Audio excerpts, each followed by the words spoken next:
Tim Cook has been making the rounds. There was a big interview with him in Business Week this week, as well as on NBC News tonight. He made some comments about possibly bringing back some manufacturing jobs to the U.S. Yeah. But he also made some comments in this clip that I think we have from NBC News about his relationship with Steve Jobs. Can we show that clip, please?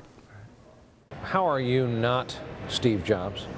In many ways, one of the things he did for me that removed a gigantic burden that would have normally existed is he told me on a couple of occasions before he passed away to never question what he would have done. Never ask the question what Steve would have done, to just do what's right.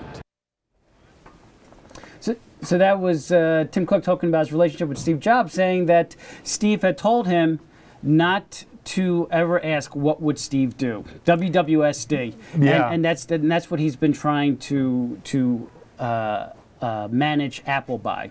Yeah, you know, I think that was, if that's indeed true, then I think that was a smart move by Steve, because he knew that he cast such a large shadow over Apple and the management team that, you know, it wouldn't be fair for the Apple people to continually second guess themselves about what they're doing and saying, like, what would Steve do? So I think this is Steve trying to sort of liberate the new team from his legacy and saying, you know, it's your ball, guys. Right. Go carry it and go do some new great stuff with it. And as we know, with tech, you know, you even if you have a plan in place, things change so quickly that, you know, a year or two, you can't have all the details a year or two before then to make the proper decision.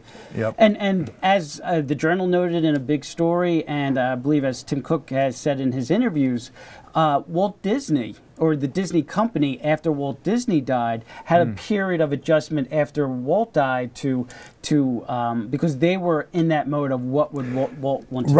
Right. And, you know, to be fair though, it's the new team, management team in Apple is still in the process of proving itself. It's only been a year since Steve is gone, and we've reported before that there's been some management shakeup at Apple, and the stock has not performed so well recently. And so I think they're going on a sort of aggressive PR campaign to sort of try to explain that they're getting their act together, and that the future of the company could be just as bright, you know, going forward as it was under Steve.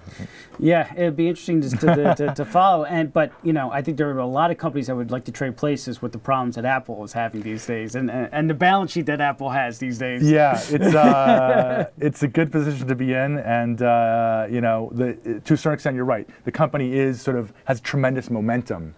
And that no matter who's running Apple right now, you know, there's all the iPhone and the iPad have such momentum in the market that it's just blocking and tackling and needs to be done, you know. And for the future, that's where the innovation comes in.